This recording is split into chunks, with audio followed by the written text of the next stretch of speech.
The Jake Asman Show will begin shortly. Thanks to all these great Patreon members who help support the show. Get your super chats ready. Jake will be here in just a moment. If you love the New York Jets, this is the place to be.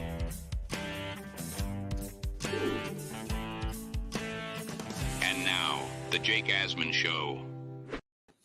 Aaron Rodgers told Jets.com that he has 2 goals for the Jets' upcoming season.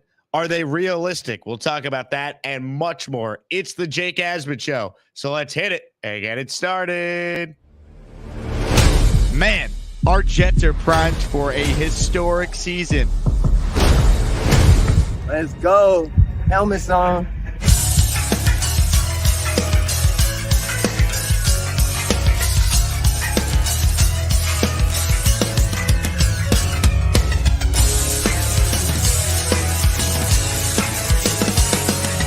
We bleed Jets green each and every day. This is not the same old Jets. We have Aaron freaking Rodgers. We have Garrett Wilson. Let's go. We have Breece Hall. Please subscribe and hit the like button below. Super chat, baby. Cut the line. We have Sauce Gardner. We have Quinnen Williams. The Jets bandwagon is loaded. Now it's time to talk all things New York Jets. It's the Jake Asman Show.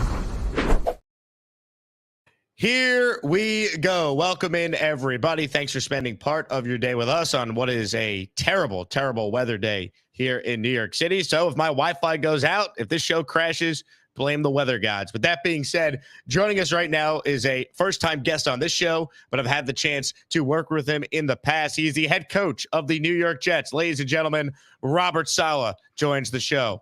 Just kidding. Yeah. It's Keith Irizarry from SNY, MLB Network, NHL Network, and ESPN Radio. Hello, Keith. Hi, all gas, no brakes. And if if you ain't got no haters, you ain't popping. All right, as simple as that. You know, it's so funny because I brought this up to you off air. I mean, how often do you go out and someone makes a comment about your resemblance to the head coach of the Jets? Yeah. So I'm in New York, like you are, and I literally, it was about a week or two ago. I was at a body shop.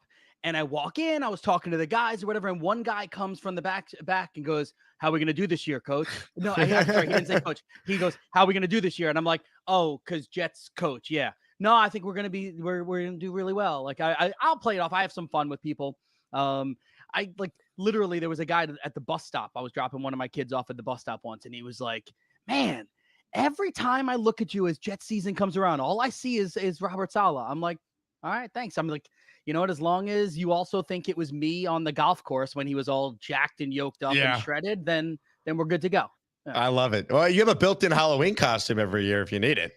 I do. Other networks, like when I was at CBS, literally once a year, I guess I was there for 2 years of his head coaching. They would have me do stuff as Robert Saleh. Other networks have had me dress up and put I did one where I was like holding receipts in my hands and just like kept flipping them. Yeah. So it's fun. It's good. And the truth of the matter of the fact is Robert Saleh and I have never been in the same room together. I'm just throwing it out there. Just saying. Interesting note right there, Jet fans.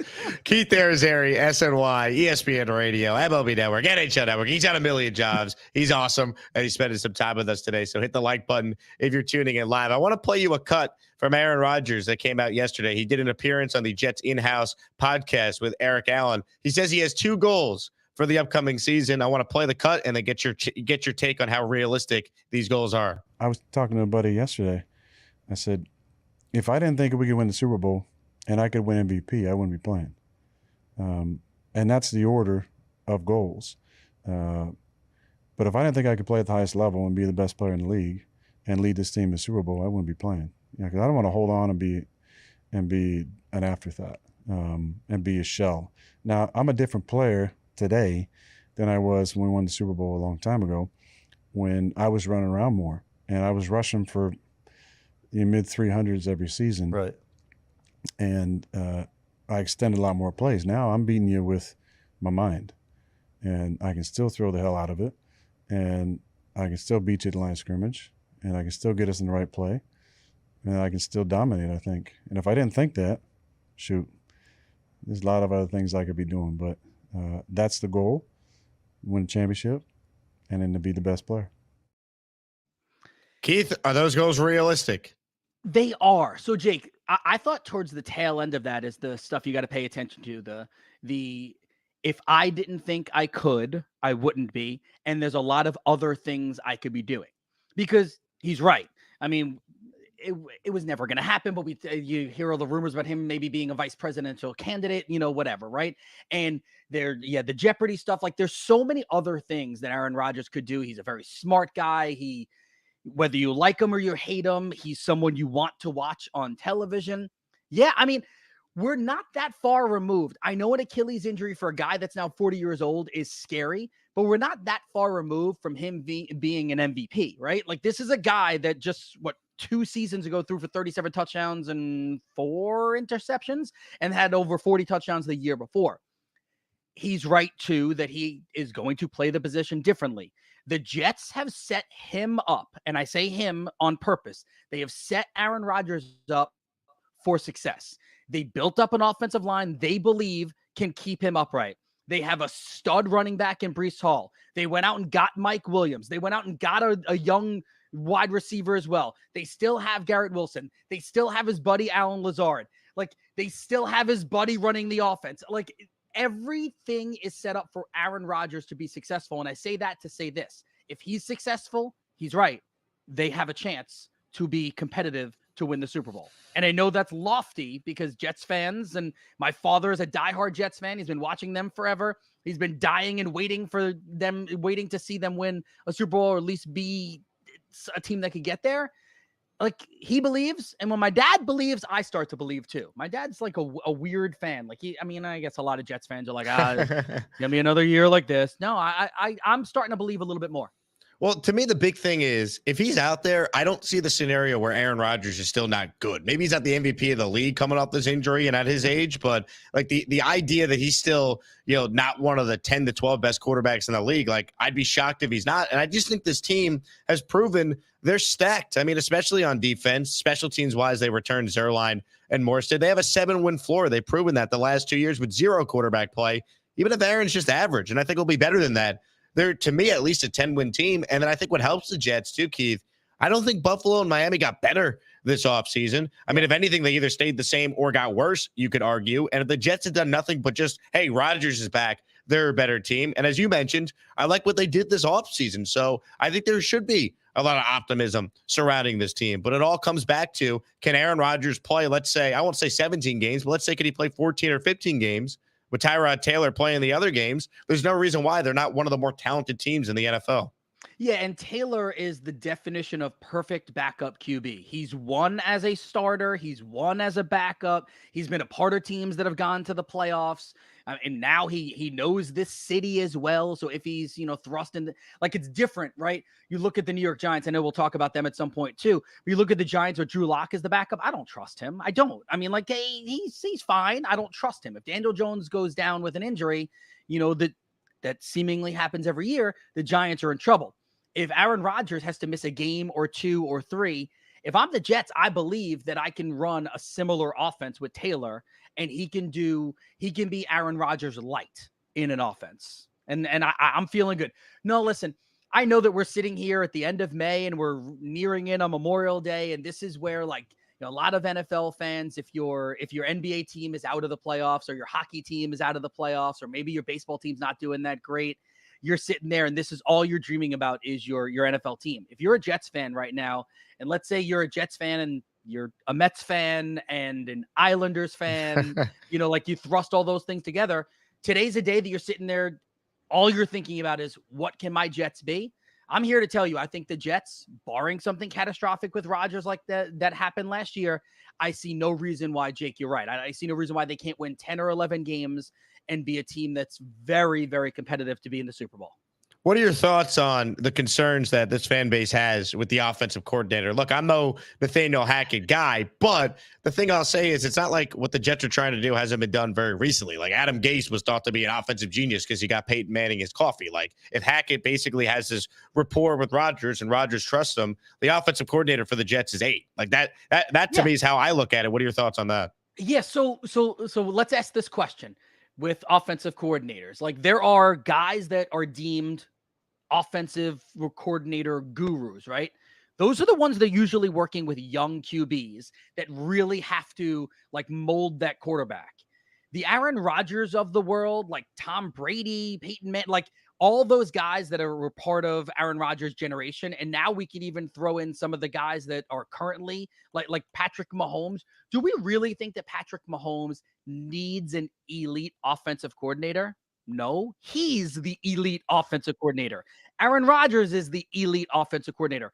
Really, an offensive coordinator like Nathaniel Hackett kind of needs to not get in the way, right? Like, and I know that's belittling his job, and I'm not trying to be a jerk here, but Hackett just needs to not mess it up. Like, he doesn't need to make it better. Just don't screw it up. And if he doesn't screw it up, Rodgers handles everything else. And he's now got weapons around him. Fire Nathaniel Hackett has written in our first super chat, Keith, and he writes in, fire Nathaniel Hackett. Like, all right. So I have made like throughout my career, I'm not a fire this guy person or fire this woman person. I'm not. Like, everyone's got jobs and wives or husbands and you know, houses and families that I'm not trying to call for people's jobs. With that being said, I will hearken back to what Amy Trask, who I used to work with at CBS, used to say. Then what? So if you're going to say fire Nathaniel Hackett, then what? Like, I don't know what would be the point unless you just hate the guy. If you hate the guy, then you can say that, and that's fine. Yeah, I mean, to me, it's like, okay, you fire him, but like it's Aaron running the show. So it's like, if Aaron's comfortable with Hackett being here, don't you got to see it through for at least this year? Because if it doesn't work, everyone's gone. Yeah, exactly. And the comfortability, that's the thing, right? Like, you want Rodgers to feel as comfortable as possible sitting in that chair and getting underneath center and being the man that's going to lead this, you know, gangrene far. If Hackett makes him comfortable, listen, how many teams let their players like have their entourages like hang around specifically to make their star players, you know, feel comfortable? If Hackett makes Rodgers feel comfortable, I'm cool with it. Doesn't bother me. And I think one of the things they've done this offseason too, Keith, like last year, it kind of felt like, well, we got to bring in Lazard. We got to bring in Cobb. We got to bring in Billy Turner. We had to hire Hackett because we want Aaron to feel comfortable. This offseason, it's like Aaron's established here. He's comfortable with the organization. Everyone's comfortable with how things are going. Like, they haven't signed a bunch of former Aaron Rodgers guys this offseason. Like, they didn't sign MVS. They haven't signed Bakhtiari. They didn't sign Aaron Jones. Like, they have made some just smart moves, this GM has, in Joe Douglas, and they've made the team better without like having to feel like they need to placate to bringing in Aaron Rodgers' buddies, which I like with what they've done overall this offseason for sure. Yeah, I'm a big fan of how they've handled this offseason, and I think you're right about that too, right? Like, in year one of Rodgers, it was, let's make him have all of his friends and weapons around him. He's now been in the locker room for over a year. He has, you know, like, I'm sure as young as Garrett Wilson is in comparison to what Rodgers is. I mean, Wilson's what, 23 years old, 24 years old right now. So like, I mean, Aaron Rodgers is literally old enough that he could almost be his father. And like, but I'm sure they have a good relationship because Aaron Rodgers knows where his bread is buttered. If Garrett Wilson ends up going for 1,400 receiving yards, 1,500 receiving yards, that means Rodgers had a big year. And I'm sure that he'll, you know, make himself get accustomed to all the new offensive linemen and all the other weapons there. You don't need to go out there and get all the Rodgers friends now. With that being said, if there were a former Rodgers friend out there and it would fill an actual need, that's when you do it. Like Nathaniel Hackett. It fills a need. It allows Rodgers to sit in that quarterback room and sit in that offensive room and look and know, I trust him. Even though I'm the one running the show for real, I'm being Rodgers right now. If it's just about trusting Nathaniel Hackett, then let him stay. Unless he starts screwing it up. Unless Hackett actually screws it up. We're talking, of course, with Keith Irizarry, who, you know, contrary to popular belief, is not actually the head coach of the NYJ. When you lose, you're a loser. I suck. Joe D sucks. We all suck. When you lose, you're a loser. When I suck, we suck. We all suck. I don't have the beard right now. Yeah, if you had the beard, I feel like you really could pull off the Saleh look. But Saleh, he was clean shaven when he spoke the other day, I'm pretty sure.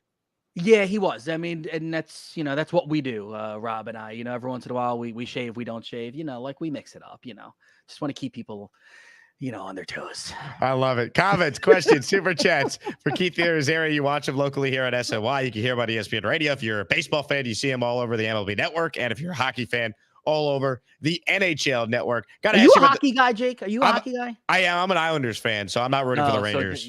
Okay, all right, okay. I enjoyed last night, though. That's of course you did. Yeah, it so was wonderful. From a betting standpoint, that Panthers Rangers series, you should expect the under to hit most of the time. And really, this is going to be about penalties this series. Like I know I'm deviating from the plan here. It was funny. I was talking to someone yesterday about this, and they were like, "How would you bet this series?" And I was like, "Honestly, I think the Panthers win game 1. I think you play the under. I think it's going to be something like 2-1, 3-1 final score. It ended up being 3-0. Rangers had many opportunities in the third period on their power play. Bob stood on his head, made a bunch of stops. Bobrovsky, if you're not a hockey guy, that's the goalie for the Florida, not you, Jake, but the people watching. He's the Florida goalie. I think it's going to be an excellent series. I know we're in New York. I'm deathly afraid of the Panthers. They were the team, if you're a Rangers fan, the only team I didn't think the Rangers could beat in this postseason. Literally, they were the only team I wanted to. If you're a Rangers fan, you were hoping the Panthers got knocked off by somebody. Yep. Anyway, sorry. I know I deviated, but No, it's that time of the year, man. I mean, yes. I love it. And I will say this: just watching the game, and I went to every Nick playoff game at MSG this year. The crowd was dead last night. I was shocked for an Eastern Conference Finals game. How just it sounded like a morgue at times at MSG. I was shocked. Yeah, and Laviolette was talking about that afterwards too. One of the reporters in the post-game scrum had asked, there was a big hit. I think it was Jacob Trouba. Trouba had a big hit and the crowd got loud. Do you think that's what your team needs more of? He's like, well, I'm not telling my guys to just go out there and hit people, yeah, there was a little pop, but that's not what our plan is. I guarantee in game number 2, if the crowd is quiet again, I think I wouldn't be surprised if Rempe gets a little bit more burn. Somehow, some way, you got to get that crowd to be loud, because we had Brandon Montour on with us at NHL Network, and Matthew Tkachuk has been making the rounds everywhere, right? And one of the things that every Panther has said, MSG is a fun place to play, whether you were a Ranger or the opponent, because the crowd is always loud and it's just a fun environment. I'm with you. It felt dead last night. It almost felt like the crowd was napping through the first 2 periods, kind of like the team was. Yeah, it was surprising to me. Now, Tom's got an excellent question here for you, Keith. Florida Panthers and Carolina Panthers go out to dinner when both are in the same town for a game. Is this true? Just like when the New York Rangers and the Texas Rangers get together for the annual Ranger picnic. Makes me think, maybe shows my age, but it makes me think of Bizarro Seinfeld. When the other was it George was hanging out with that other group, and they all seemed very much like or Elaine was. I would say that if those 2 teams went out, Bryce Young would be forced to pick up the check too. All-time Francesa call was when the Ranger picnic, and then the guy called in about the New York Giants and the San Francisco Giants getting together. Oh, the best. Great reference. That was good. Super chat from Mr. Majix. Thank you, Mr. Majix. We'll take some calls with Keith too coming up, so load up that Gusbuster hotline. Is it possible Robert Saleh had more to do with he play not to lose and win by 3 points mentality than Hackett? I think a lot of that mentality last year is because they knew their quarterbacks were terrible, so they needed to basically try and win every game 20-17 if they were lucky. That's my opinion on it. Yeah, I mean, Jake was playing. I mean, pretty sure, Jake, you lined up at least once last year for the Jets at quarterback, right? That's how I felt. I could not have been that much worse than Tim Boyle, to be fair. Yeah, I think you guys look a little alike too. No, in all seriousness, when you looked at the Jets last year, and I think it's every team that goes to a backup or a third string or a fourth string quarterback, yes, you have to rely on certain things. And the Jets had to rely on their defense to hold other teams and try to score just enough points. Yeah, Saleh probably had some say about that. Of course he did. VR writes in, can we talk about that shirt? It's time, Keith. Give people what they want. What a shirt. There you go. You like that? That's awesome. Yeah, so grew up a big Allen Iverson fan. Actually was lucky enough in 2018. I did play-by-play for the Iverson Roundball Classic down in the Philadelphia area. And when I tell you, all right, so you know how like they say like, oh, when you meet your heroes or whatever, right? So when I got there, we got there on Wednesday during the day. Wednesday night was going to be all of like the specialty events. There was the dunk contest, 3-point contest, like all this, like, stuff. And we were doing it for Sling TV and a bunch of different things. So I met with the guy that was running it and he said, hey, listen, don't know if Alan is going to end up coming on with you guys at all today, maybe Friday, like he's kind of running around. He's doing a lot of things. Right. So, and I've told this story before. I saw him, right? And I'm like, well, how do I not say hello, right? Like I'm literally the play-by-play announcer for this side. So I walked up, I would just dapped him up really quick. I'm like, yo, I'm the play-by-play guy doing this thing. Thanks for having me. He's like, cool, man, cool. And like he bro hugged me. I walked away and like I walked away cool, right? I'm like, yeah, and in my head, I'm like, oh my God, like 13-year-old Keith would be like screaming, right? Iverson comes over at the end of the night, daps me up again. I get a text message that night. He liked you, wants to come on Friday with you. So he came on while we did the broadcast. Wow. And my now 13-year-old son, who was, I guess this 6 years ago, 7 years old, I brought my family down with me. And my son, Austin, he got a chance to actually meet Iverson, take a picture with him. And then my younger son didn't get the picture, but did get to meet him. So that's awesome. Pretty cool. He was a great guy. And this is like my favorite Slam cover ever. So that's why when my wife bought me this shirt. You got a great wife. That's awesome. Yo, Jody. So my wife, Jody, she is like so cool. So she gets me like, I have like a Notorious B.I.G. t-shirt. I have a Ice Cube shirt. She'll like just see Jordans and be like, I think those would look good on TV for you. So she just buys me like randomly or buy me sneakers, buy me nice shoes and stuff like that. Wow. She's the best. Yeah. You got it good.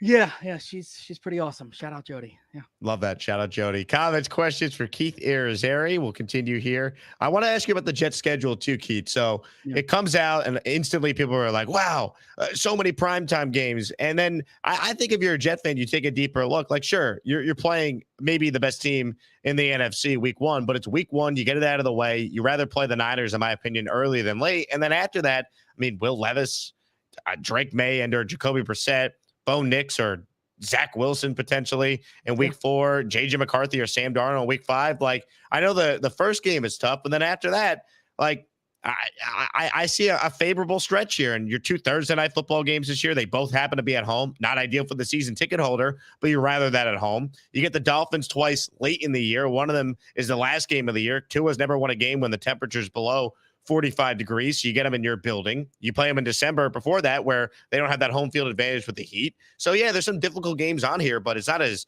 daunting as it was last year. Am I crazy for looking at the schedule and being like, all right, it's a lot of primetime games, but Aaron Rodgers has got one of the best records of all time in primetime. He's never lost, by the way, on Monday Night Football. I just don't look at this schedule as anything that should stop the Jets from still being an 11 or 12 win team if Aaron's healthy. Not crazy at all. Can you leave the schedule up there while we talk? All right. So go for it. Keep the schedule up there. So Niners, honestly, I think they're going to lose that game. I think, I mean, I know that's like you said, it's not a bad time to get them, but I don't see any reason why they're not 4-1 going into the Buffalo game on the 14th, right? Like, you should beat the Titans. You should beat the Patriots. You should beat the Broncos. You should beat the Vikings. I'm not as, whether it's Darnold or McCarthy, I don't know who the quarterback's going to be there, but I think you're 4-1 at that point. I think this Jets team, again, like, and it's a broken record, but if Rodgers is healthy, I just love the makeup of this team. I think they're built correctly. They can do everything. They can win a grinded out game 13-9, and they can win a high scoring affair 35-31. Like, they could win any which way. I know we're sitting here in the end of May and everyone hopes spring's eternal, all that stuff. I'm a firm believer in this Jets team and the way they're built. Yes, I think that they're a 10 or 11 win team, and I see no reason why that shouldn't happen except for Rodgers, anything, catastrophic. Pittsburgh Mike writes in, Jake and Keith, in predicting the outlook on the season, how do you balance being objective, being a Jets fan? I find myself struggling to give us less than 11 wins. I just try to, as a Jet fan, I just try to call it how it is. Like, if I didn't think the Jets... I'm not a Jets fan. Yeah, by the way, can I I jump it out there? I'm not. Like, my father is. I'm actually not. Like, it's not the team in quotes that I root for. I like them. I prefer them to win. It's actually better for my job working for SNY. I get all that. But they're not like my team per se. So I think I can, and I'm sorry to interrupt you, Jake, but Pittsburgh Mike, like, I can be objective with this. Tell me, like, if you're not being, like, if you think that it's, looking through the green colored glasses, then what's wrong with, there's nothing wrong with this team. What team is built better? I'll still say the Chiefs. I'll still say the Ravens. Okay. What other team in the AFC are you sitting there going clearly is better than the Jets? Can you? Exactly. I mean, Jake, do you see another team? No, and I always go back to the fact. Clearly better. Yeah. I mean, you could be.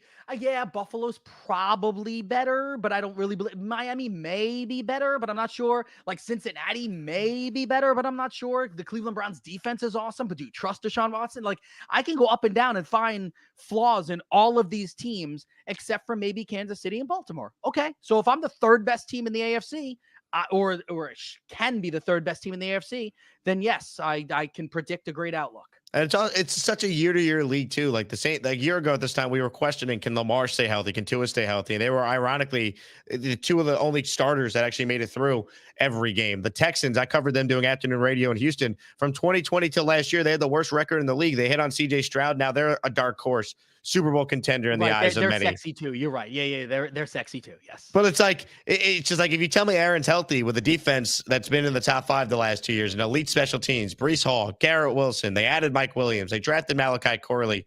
The O-line's been rebuilt with some legitimate studs. They have Tyron Smith being backed up by a first-round pick and Olu Fashanu. Like, there's not very many weaknesses on this team. If they just can get, obviously Aaron being healthy, the biggest thing, but just some health around them, I think it's fair to look at this team and go, man, well, why can't they go from 7-10 to at least 10 or 11 wins? Like, I think it's realistic. It should be the goal. Yeah.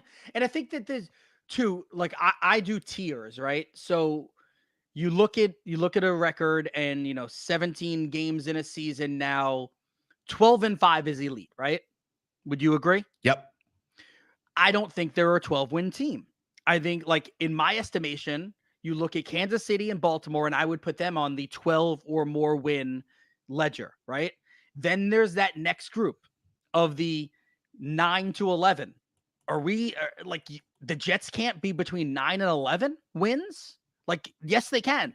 And between 9 and 11 wins means you are either knocking on the door of the playoffs or you're potentially the third seed in the AFC playoffs. So yes, I think they are in that tier.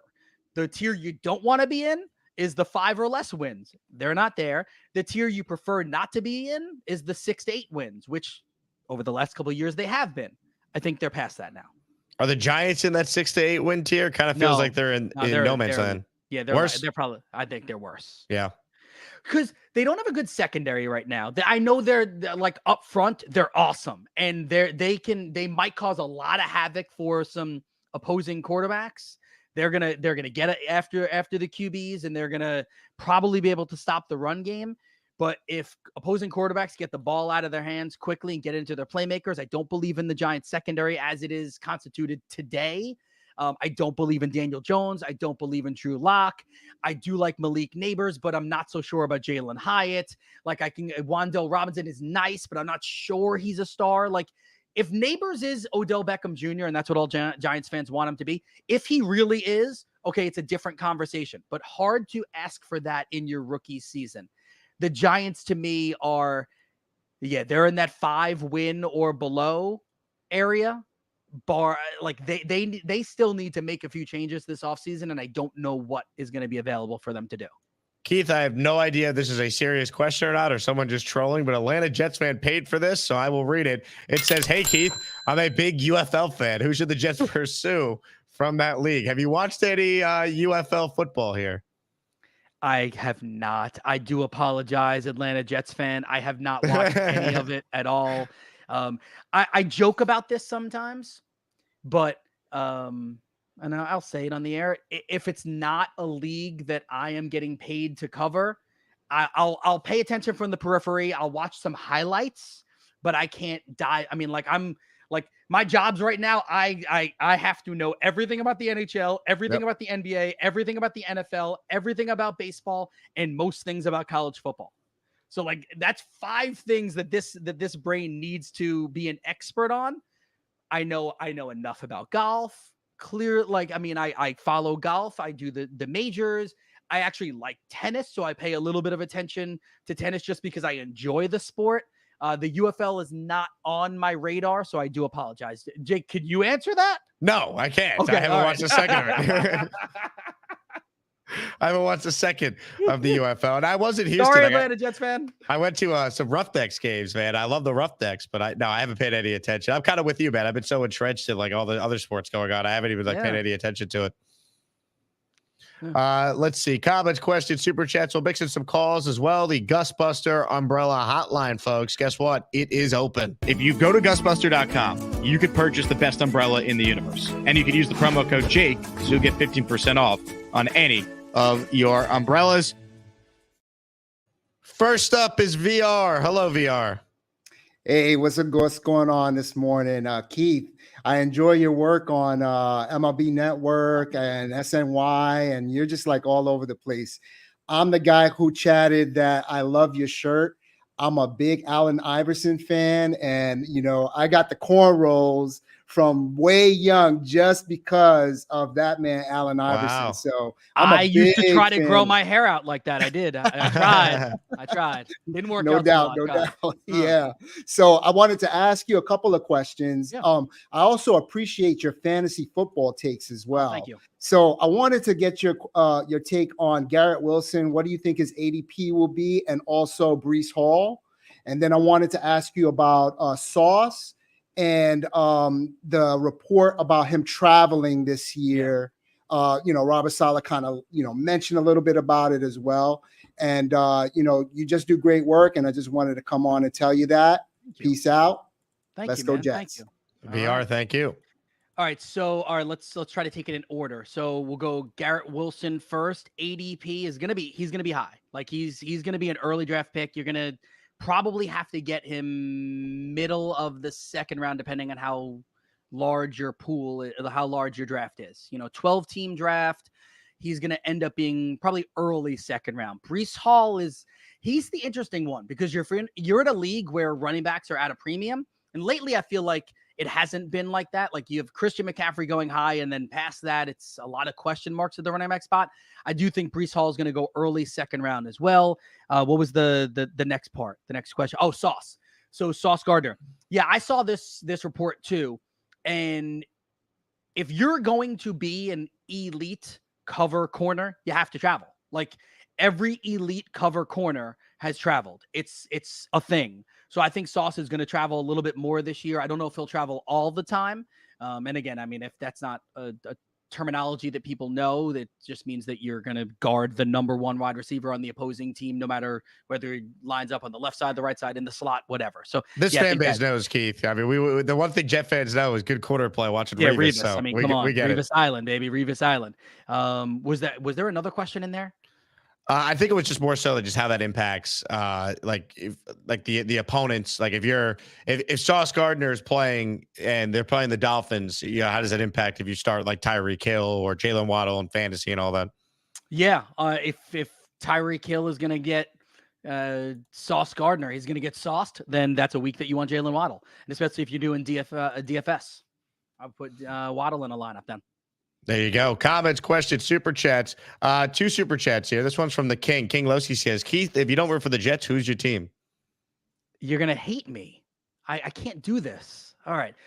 So in my fandom, all right, let's give a story. Okay. In my fandom, I grew up early on as a young child, a Jets fan. I lived through horror and didn't really like it. So there was a certain quarterback playing in college at a certain time that I told my father that whomever drafted him, I was switching. This was, I don't know, I was like 11 years old or something like that, 11, 12 years old. Like early enough that you're not just bandwagoning.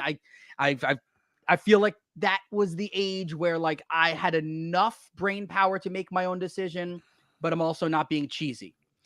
So that certain quarterback was Donovan McNabb. That certain quarterback was drafted by the Philadelphia Eagles. So I do still root for green. Yes, I'm an Eagles fan. Sorry, Jets fans. That's I'll tell you what. For yes. I have no problem with this because, you know, the Eagles beat the Giants and Jet fans don't like the Giants and it's great. So it's all good there.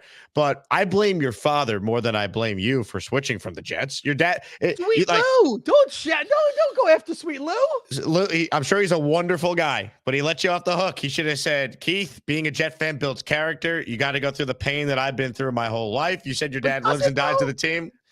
I mean, I'm still standing. I like to think so. I know you are, but I had no option. Like it was like my grandpa was a season ticket holder at Shea, and my dad grew up with Namath, and then it's like was passed down. My kids don't have a choice. They're Jet fans no matter what. Yeah, but so the other part about like today's world of sports, and I have two boys, 13 years old, 9 years old, 7th grade and 4th grade, with all the player mobility, it's kind of hard. Like, so what happens is, and I can just say like, so both of my boys are big basketball fans. They both play high level basketball and they love the NBA. They like the Knicks. They love certain players. So like, if you look at their closet of jerseys, it's not a lot of Knicks gear, even though like that is my team, right? I live and die with the Knicks. They're LeBron kids, so they have LeBron jerseys. They have Luka jerseys.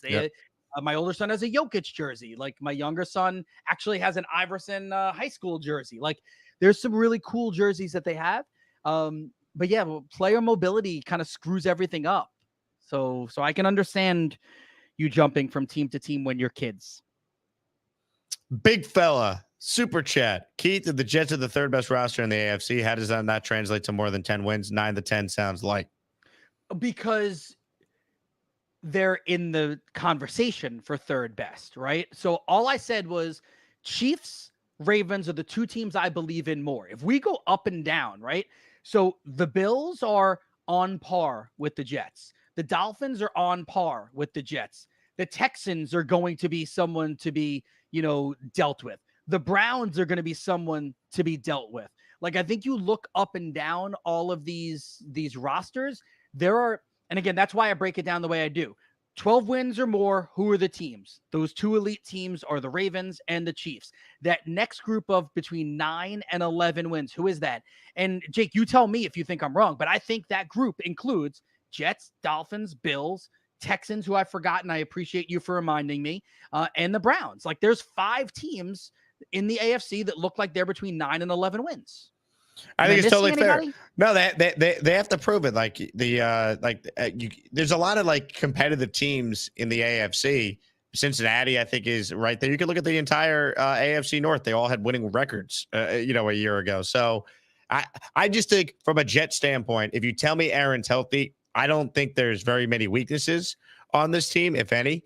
And I think that's what it comes down to. But that's a big if, which is why, let's say he misses a couple of games. The Jets might have 12-win talent, but they finish 10-7. Like that, sure. That there's a scenario where that happens too. So I think it's totally fair. But I think there's a big difference between a 9-win team and an 11-win team, right? So I think the Jets to me are closer to 11 and 12 than they are, 8 or 9, if that makes sense. Yeah, I think they have. It's a defense that's built to win 11. It's an offense that's built to win 11, but the caveat is going to be Rodgers, right? Yep. It's his health. So it's as simple as that. 100%. 100%. All right, more calls right now before we wrap with Keith Irizarry, who is one of the busiest guys in America, spending some time with us here on a Thursday show. Let's go to Nate. I think Nate is one of the season ticket holders, Keith, that is actually invited to the Jets facility today to watch fun. OTAs. What's up, Nate? What's going on, Jake? How are you? You got one Jets drive? Oh, I am. Wow, what a beard you have, Nate. That is like a manly beard. I know you're lacking the hair. I'm jealous, huh? So I could grow a beard. No, I'm teasing. I just joined, Keith. I wasn't able to hear your conversation. Oh wait, that's the waving. He's waving us to go. He's waving us to go. All right, take us with you. Here we go. In line. All right, we're first in line. Yeah. Find Coach Sala. Let's allow him to meet his doppelganger. Oh, security guy at the front sounds like the same security guy from. Oh my God, we're on social media. Say hi. All right, never mind. We're checking video. Let's see what he says here. What's security like at One Jets Drive? Like very Italian. It's Nathaniel McGrory. Here we go. Be funny when Nate has Thank to you. give Do we his have social security to get in, and we all find out what it is. Yeah, there's only very much. 400 people watching live right now. Yeah. All right, facility looks good. I haven't updated the logo on the side though. Is it raining there or no? It was hailing when we got here. Actually, I went to get a Taylor ham, my first Taylor ham at a local diner. Nice Everyone job. was like, yeah, the Jets come here every day and eat like 4 breakfasts and blah, blah, blah. So I got my first Taylor ham experience. Are you first in line, Nate? Are you the first I was one? first in line. I'm from Manhattan, so I tried to beat the traffic at 8 a.m. and I beat the traffic. I just wanted to get here early rather than late. This guy's pointing us this way. Oh, it clearly rained. Yeah. Yes. All right. What time is the practice supposed to start for you guys? Starts at 11:15, and they have breakfast at 10:45. Wow. Parking with a lawnmower. Jets doing it up for the season ticket holders. I like it. I'm impressed. All right, we're just on this spot. Let's see what we got here. We'll stay with Nate a little longer. Yeah. Yeah. Well, Also, I Nate- guess I'll just be walking towards the facility and whatnot. I was hoping to. I don't know if you're doing a show at 11 or 1. I could call in while they're practicing. You know, get the real goods. I'll be live again in the late afternoon, so you call back with your takeaways. All right, Nate? I definitely will. Take All care. right. Nice to meet you. Enjoy the All right, practice, have a Nate. good one. Have fun, man. Love That it. was cool. That was cool. Keith, I got another special guest who's on the line that wants to talk to you. You ready for this? Oh no, who is this going to be? Ladies and gentlemen, the head coach of the NYJ, Bob Sala. Yo, Keith, you really look nothing like me. Much better looking, and you're not even a Jets fan, so suck it, pal. I'm the real deal, and you're not. Coach, you are the real deal. You are very handsome. You are extremely well built. You are an excellent coach. And if you ever want to talk nicely to me, I could be wooed over to become a Jets fan again. Okay. I will come back and rep gangrene with you, Coach. All right. What a show. I mean, Keith, That was awesome. That was cool. How did you pull that off? I've been trying to get Sala on for. I started the show 3 years ago after he got hired, going live every day, and I've been trying. I put in requests with the Jets. They turn me down every time, and all of a sudden you come on and we get Coach Sala on. Yeah, listen. Whether it's for what did I say? You know, if you ain't got haters, you ain't popping. That's what happened, right? Like Rob Sala must have been listening to the show, watching the show, and he heard that I wasn't fully on board as a Jets fan and decided to call in and rip me, and that's perfectly fine. Coach, love you. All right, Keith, I'm going to ask you a question that I don't know if you actually can answer here. Where can people find you next? Because you have a million jobs. All right, so tonight, SNY Sports Night. I'll be on that at 11 p.m. Eastern. Tomorrow, I'm on MLB Network doing some betting stuff during the day, and then I'm hosting NHL Tonight from 6 to 8. We're getting you ready for some more hockey playoffs. And then I actually took the weekend off because I'll be down in Pennsylvania. My older son has the Maid basketball championships. So that's at Spooky Nook in Pennsylvania. So I'm taking him down there. They're the 2 seed in the 13U. They went 8-1. So it's very, very, very good chance that, JH5, that's the team he's playing for. They're a national AAU program. Very good chance that they could end up taking home the crown. I love it. Keith, thanks so much for doing this, my man. Really appreciate it. Great insight. We'll get you on again soon, man. I mean, if it leads to getting the coach of the Jets on, I'll take you on every day. I got you, man. Whenever you want, just shoot me a text. Let me know. Great stuff, man. Thanks. Ladies and gentlemen, the great Keith Irizarry joining us on the show. Does an excellent job. Great guy. Did some shows with him during fill-in season last holiday on ESPN Radio. Super, super great guy. And if you are a sports fan in the New York area, you've seen him on his millions of different platforms he does work for. Today's Jake Asman show is being presented today by my friends with Huga House. Get the hat Aaron Rodgers is always rocking at hugahouse.com. Make sure you use promo code Asman, because if you buy one hat with that promo code, you get the second hat 30% off. Get yourself a vintage cap in different colors and styles when you use promo code Asman over at hugahouse.com. Also, want to make sure people know that the black one you see on the screen, they're going to sell out soon. They just restocked them, but I'm seeing them fly off the shelves of the Huga House website. So a lot of the hats are selling out each day. So go quickly. I'm telling you, don't wait if you want a particular style of a Huga House hat. All right. Comments, questions, super chats. We'll cut the line. We'll get back into your calls as well. Thanks again to Keith, who joined the show. Tony writes in, Jake Rodgers looked jacked. Looks like the best shape of his career. I feel confident he's one of the smartest QBs in the league as well. He's on a mission to crush the league this year. Thoughts? Look, I don't question Aaron Rodgers taking care of himself. He's in great shape. He transformed his body going into last year. I mean, he had a record in his recovery as far as even being able to practice at the end of last season coming off this injury. So I'm very optimistic about, what he could be for this team going forward. There's no doubt about that. Let's see. More of your calls right now. Gary's up next. Hello, Gary. What's up, Jake? That was an awesome shirt he had. I wanted to compliment him on a shirt, and then he said he was a sneakerhead, and his wife likes sneakers, and my wife absolutely hates my sneaker collection. I got like 50 pairs of Jordans, but now I'm collecting Mambas, and she's okay. She likes the Mambas better than the Jordans. But I wanted to ask you, she's a sneakerhead. The sixes, the Mamba sixes that Brunson was wearing in orange. I'd never seen that before. You think I'm a sneakerhead? Are you a sneakerhead? I'm not a sneakerhead. But Keith was, right? I guess Keith is into the Jordans stuff, yeah. I wanted to see if you knew where to get those orange Mamba sixes, because those might have been the greatest sneakers I've ever seen that Brunson was wearing. Never saw. You should just be a Nick fan at this point, Gary. That's how I've invested 35 years into the worst franchise in basketball, outside of maybe Washington. I'm not leaving the Nets. That's my baby. I'm not. Eventually they'll win, and I'm gonna be there. You should regret it though, because your dad's the biggest Knicks fan ever, you said, and just to spite him because you're Gary, you couldn't just root for the same team. It's not. He's also a Yankee fan. Like, okay, that would have been nice. It's not like the Knicks were some great franchise. They haven't won in my lifetime either. I understand that, but how did your dad not basically be like, these are the teams we root for, son? He was, and my brother likes the Yankees, the Giants, and the Knicks. I just see, if I wouldn't be a fan of the show, because I'd be a Giant fan if I did that. I would, and all your listeners who hate me wouldn't have anyone else. Would have one less person to hate on. I mean, they still have Alan and JJ and stuff, but they wouldn't have me to hate on. So, in a way, it worked out. I wanted to also ask him. The Cleveland Browns have an excellent roster. Yes, they do. They don't have a quarterback, so they're not better than the Jets. Deshaun Watson's not it anymore. The Ravens, if you're worried about Rodgers getting hurt, you also have to worry about Lamar Jackson getting hurt. I know he played almost full season last year, but he's missed 5-6 games the 2 years before that.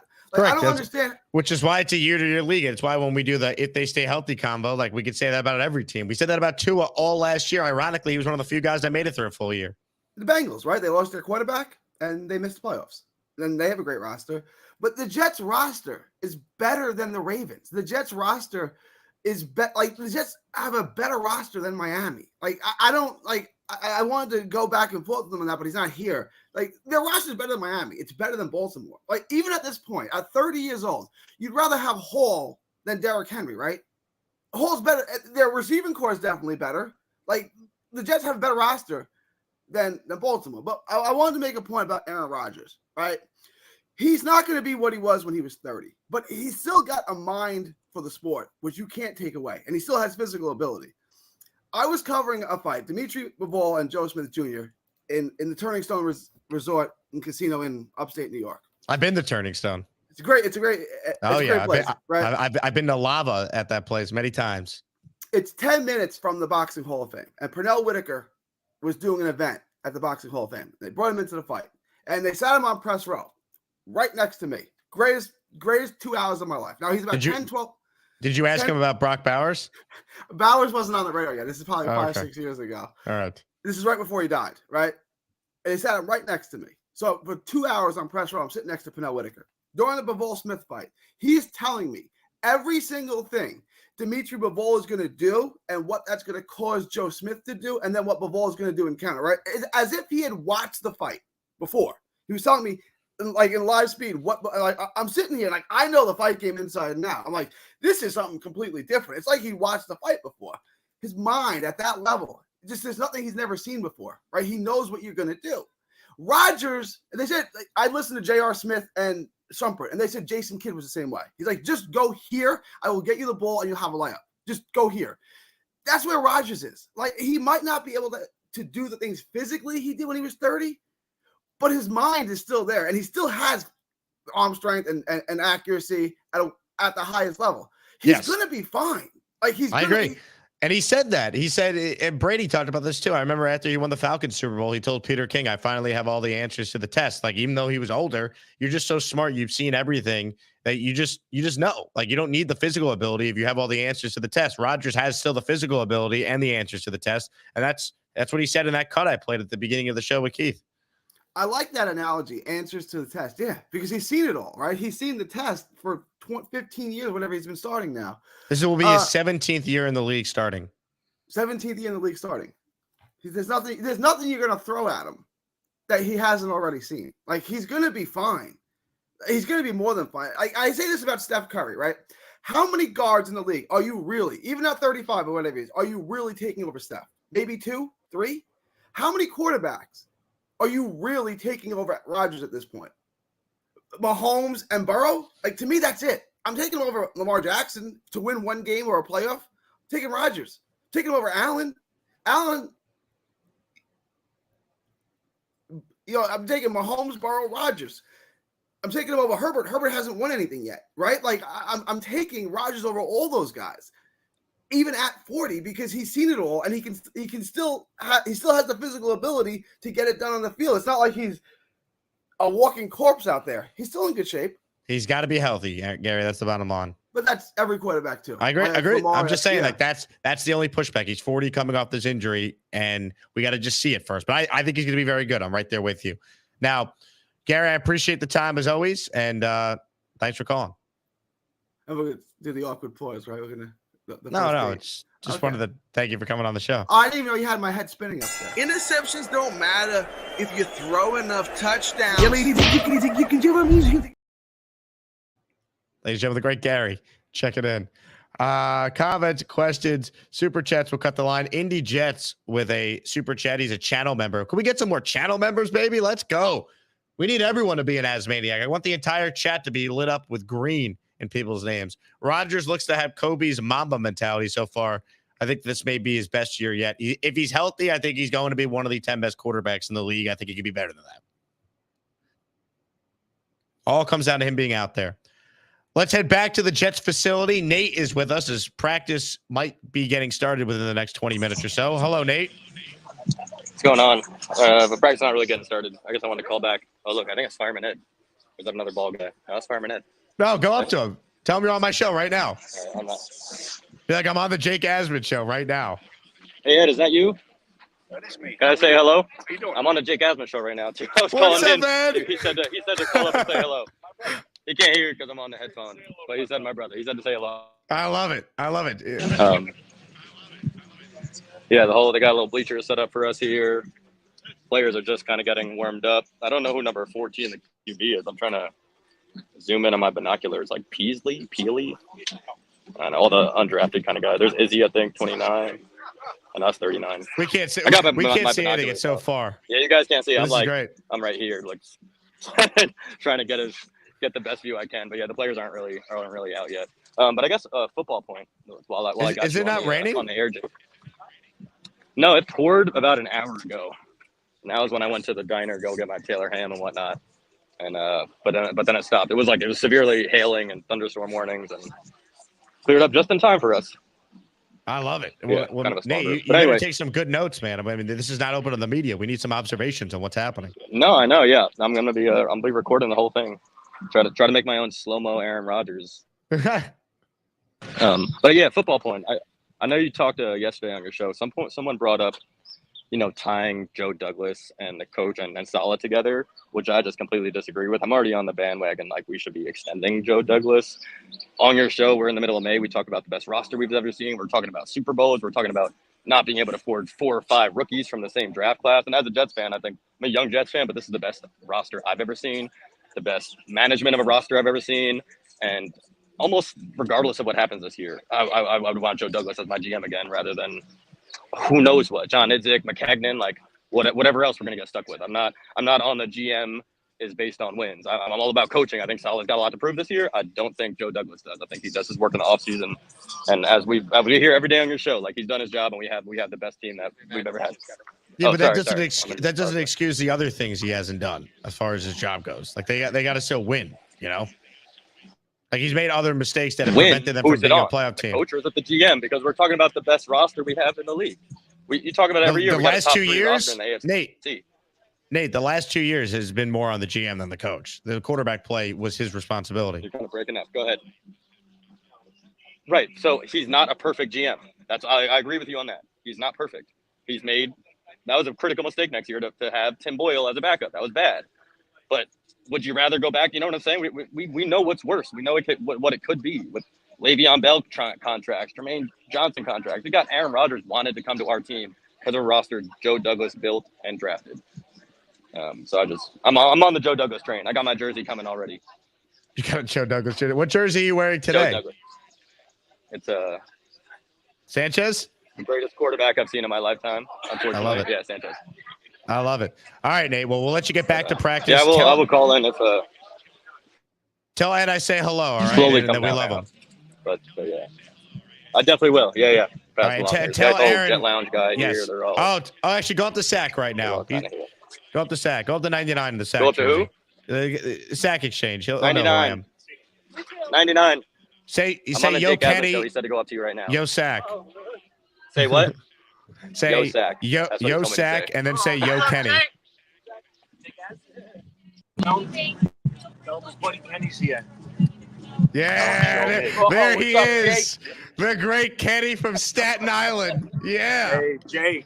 Oh, we got Petey. Wow, the Jet Lounge is out and about today, folks. Whole crew, they're all hanging out. Look at this. Look at this. Nice to meet you. Whole crew. They got the whole crew here. I love it. But yeah, if you're on later, I'll be sure to stop in. All right, Nate. Enjoy practice. Thank you for the time. Oh, and we're getting box lunch. Very exciting. All right, take care, Jake. Appreciate the time. All right, Nate. Let us know what's in that box lunch. This is the type of insight, folks, you can't get anywhere else. For those curious, today's practice is just for like season ticket holders. I don't know how they decided which season ticket holders got to go, but it's not open to the media. So you won't be getting, a Samini or Connor Hughes recap. VR, though, said, you know what? I'm going to gift the membership to someone because I am the man. That's what VR said to all of you.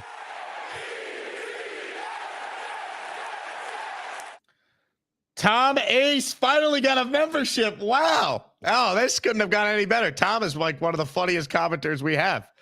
VR, well done, sir. Your membership went to a prime listener who deserved to be called an Asmaniac. JJ writes in, here's someone who we don't want to be an Asmaniac, yet he still is here. Just kidding. I'm labeled a negative Jets fan, yet I'm expecting 10-1 by the bye, 13-4 on the season, AFC East champs. Who doesn't want this? Hennessy Heisman. Your ability, JJ, to try and like manipulate and spin zone things is incredible. You're labeled a negative Jets fan because you said that they should fire the head coach if they don't win week 1. You're labeled a negative Jets fan because 30 minutes in the free agency, you were complaining they haven't made a big splash yet. You show no patience. You're not realistic. You think they should have made the playoffs last year with Tim Boyle, Trevor Siemian, and Zach Wilson starting. I just don't want to hear it. I hope they are 13-4. I think they are going to win the division.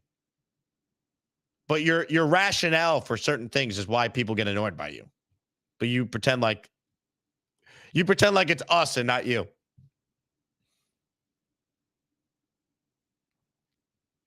I love it. Tom writes in, now I could die in peace. I love it. Tom says, tell those guys to hit the like button. Yeah, tell everyone at One Jet Stride to subscribe to the channel and hit the like button.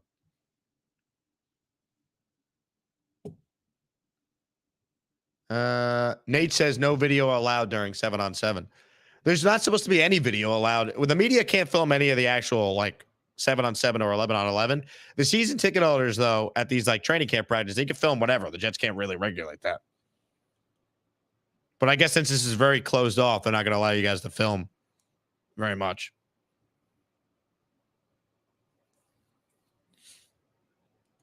Ladies and gentlemen, more calls right now. We got some legends on the line, but we bring on a guy who doesn't just have one intro, doesn't just have two intros.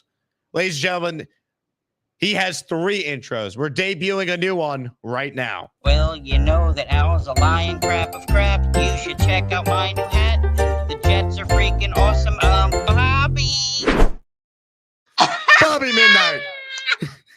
That got me on the air. Crap of crap. Well, Alvin is crap of crap. We know that. He's in the chat now. So, hello, crap of crap. How you doing? So, yeah, let's get on from him. But that guy, he's an Eagle fan? Ugh. Ew. Yeah. I don't like that guy. No, I like the guy, but I don't like the Eagles. Yeah, you look spiffy today. Thanks, Bobby. You're not having a hat. You going anywhere today? No, Date? No, I got a haircut this morning and I'm wearing a cut. Did get a haircut. I'm going to get a haircut tomorrow. I'm supporting one of my sponsors. I'm wearing a Cuts polo shirt right now. So that's it. Yeah, I'm going to get a haircut tomorrow. You can see it tomorrow. Are you can't on wait. at 5 o'clock tomorrow? No. Oh, no, tomorrow. Okay. What about Saturday? Saturday, I'm off. I'm working Mad Dog Sunday 4 to 8. Oh, yeah, that's right. That's right. Yeah, I got to And call then on that. Monday, I'm on ESPN New York for Memorial Day, filling in for Bart Scott and Alan Hahn from 12 to 3. Bart Scott's great. He played for the Jets, right? He did. And then Monday night, I'm on 10:30 p.m. to 1 a.m. on ESPN National. So I am double dipping on Memorial Day. Which one is ESPN National? Which one that's from? It's their national network. You could hear it on. It might actually be airing on 98.7, but it's on affiliates throughout the country. Oh, it's not Chris Canty one, right? No, but that's the station it is. I gotta. When is he on? I really want to call him. Do you know what time he gets on? 6 to 10 a.m. In the morning. Mm-hmm. And can you call into a show or no? I don't listen. I don't know if they take calls. Well, I'm definitely going to try to call in and give him a piece of my mind. You should. Pick it up for Aaron Rodgers. He's Yep. not a cancer. Chris Canty, you are a horrible player. You didn't deserve to be in the Super Bowl when the Giants played because you stink. Like crap like Allen. Yeah, and the Yankees won yesterday, too. They did. How about Juan Soto and Aaron Judge? Yeah, another 3 home home run. runs. And somebody else hit a home run, too, right? Verdugo. Yeah, I like him. That was a good pickup from the Red Sox. He's a great guy. I like that guy. Good pickup. Who's your guest on this afternoon? I forgot you said. I don't have a guest. You're all by yourself today? I am, yeah. All right. What time is it? 3, 4. Bobby, why don't we do this? Why don't we just wait and ask these in the Discord and we'll save everyone the time? Oh, okay. Well, I know. One of the perks of your membership on Patreon is I let everyone know when the show's going to start. Right. No, I understand. I wish I could come to that thing in June, but it's in Thursday, right? Thursday. Oh, yeah. Thursday night, June 20th. Yeah, I wish I could be there, but no. But we'd definitely go to the game, the first Thursday game of was that a Sunday night game? Opening night? Yeah, Thursday night game. The home opener, yep. Yeah, home opener. Nick is getting to go to the San Francisco game. He said yesterday. You know, Nick Shine. Nick Shine's going to San Francisco with his son. Oh, so you're at L5, right? Yes. And he's at L. Well, where is he? He's next to the Giants. Field. Where's that at? Do you know? I don't. Practice. All right. So I get my big mouth off. Some of these other talk next. So I'll talk to you later, Jake. Thank you for having me on. Bobby, farewell. Well, you know I love to talk and hate to type. Jake, when is your next show? Alan is a cartoon character. Bobby. What an appearance by Bobby Midnight, folks. New intro and all. Addison says Bobby's on more channels than JG Wentworth. You're not wrong.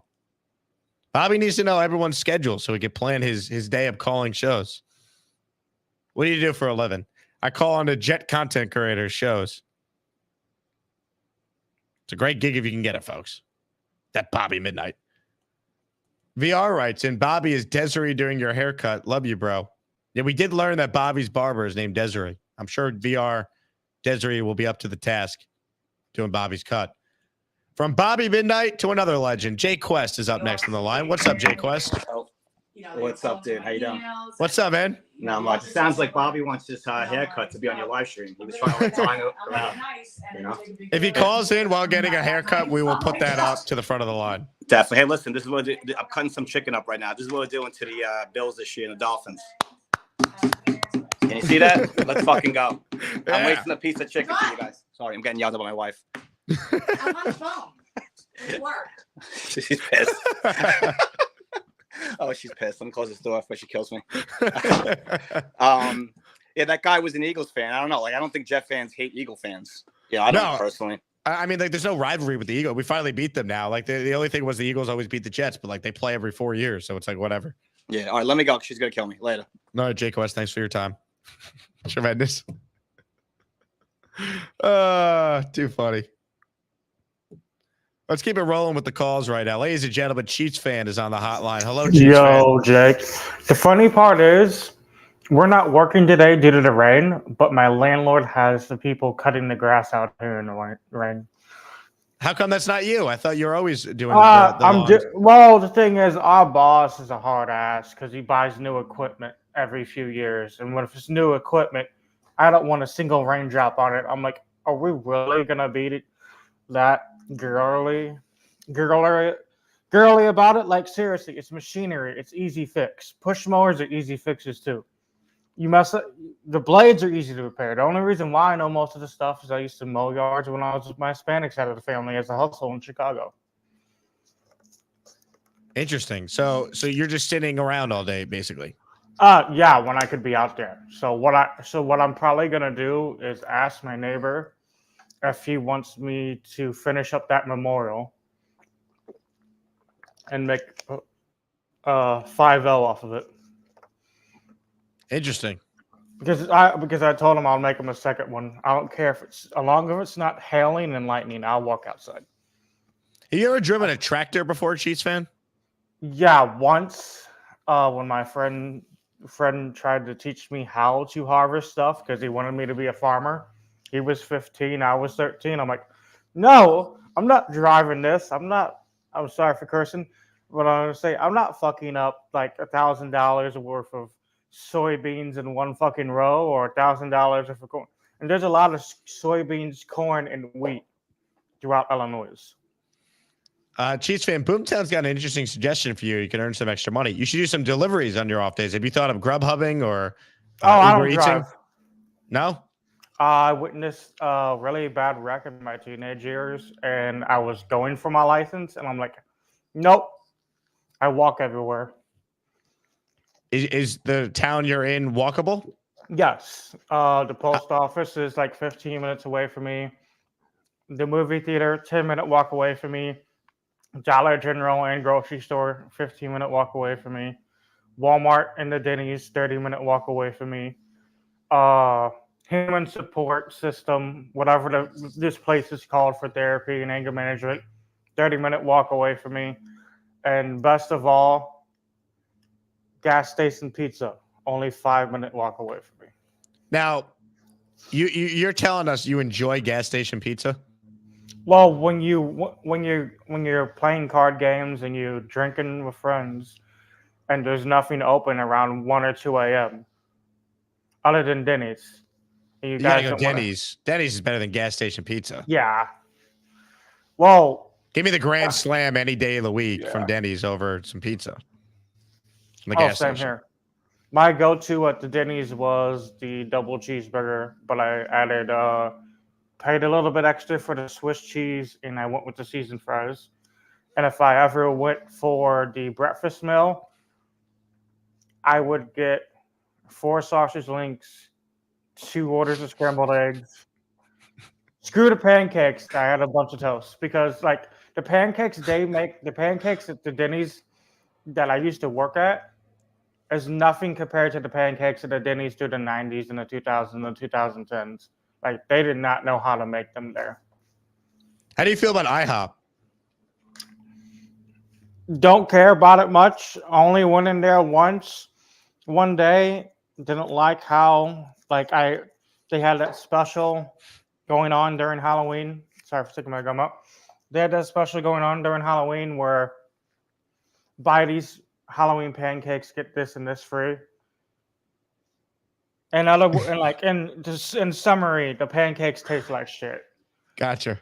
Because I'm like, okay, let me get these pancakes for free, see how much chocolate they actually give you, and barely any chocolate.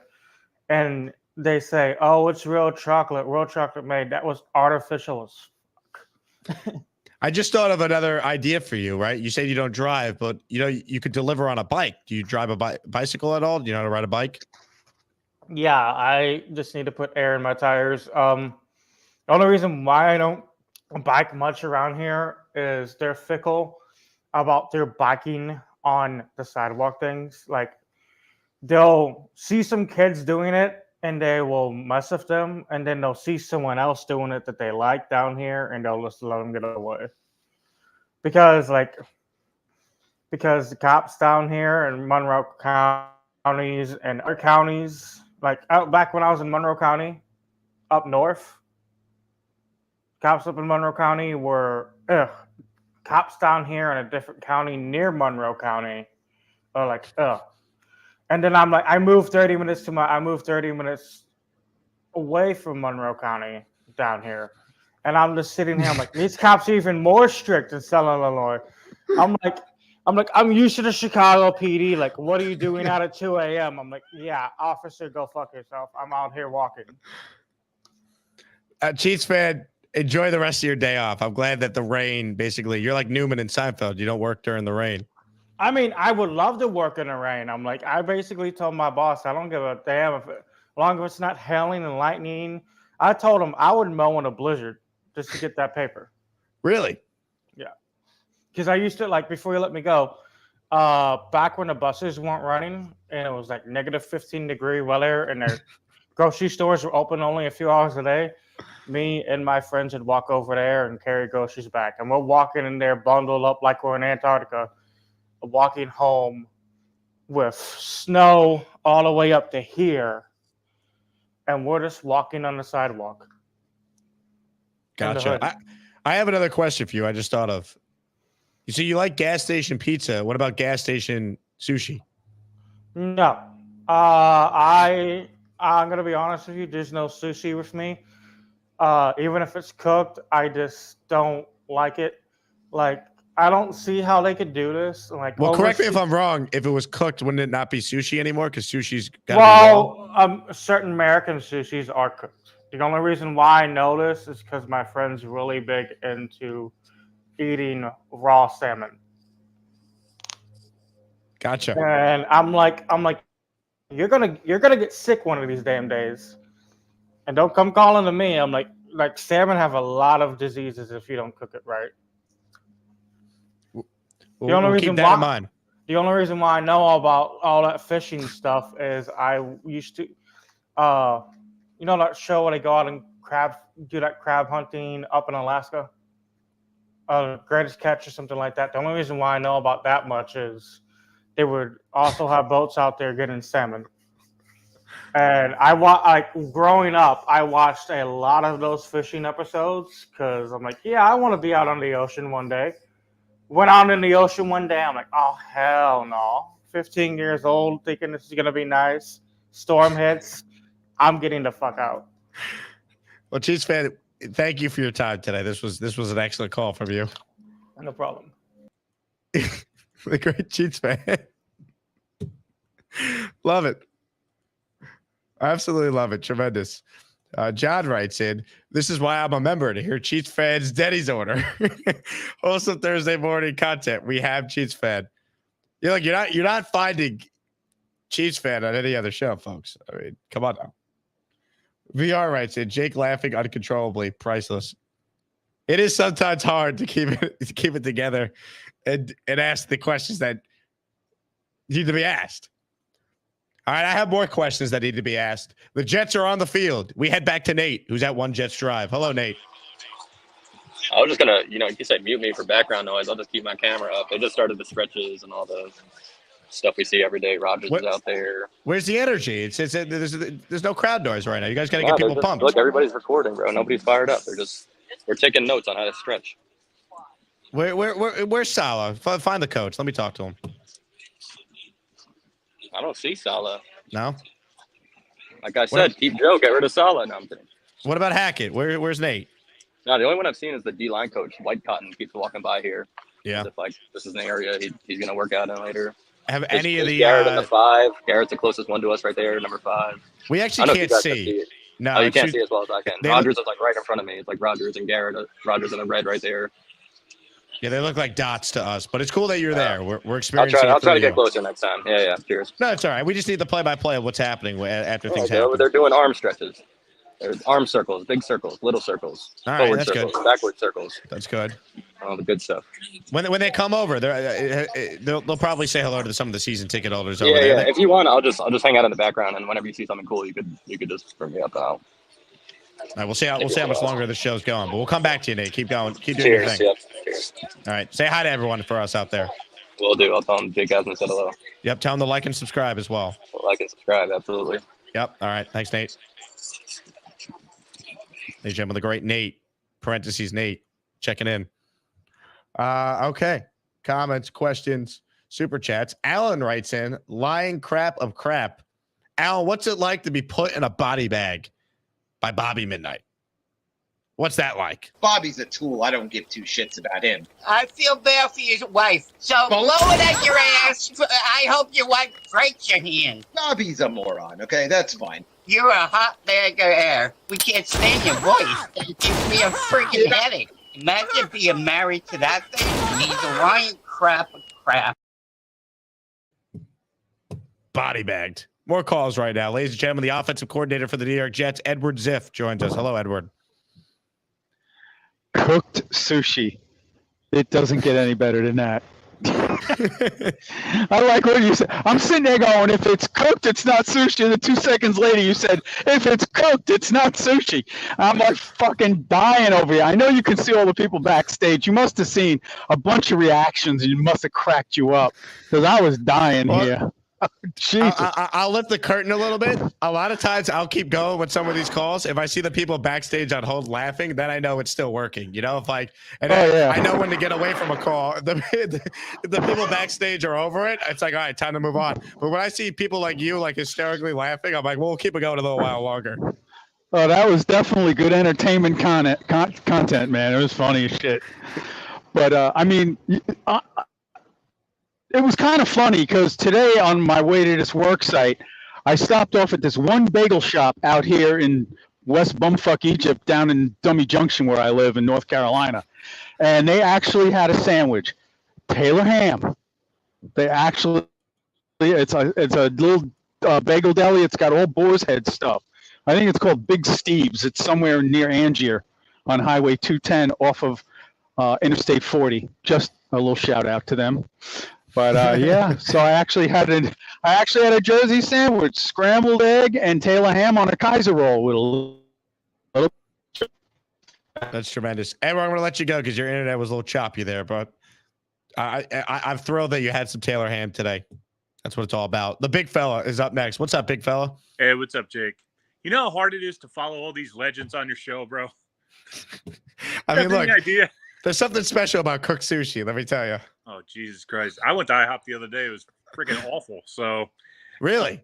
Yeah. It was bad. Well, you know what was bad? The waitress was bad. She was just, it was horrible. But anyway, oh, by the way, the little fellow's here. Hold on a second. Little fella, yeah. Back from college. So, yeah. Big Joe Milton fan. No. Are you a Joe Milton? Hell no.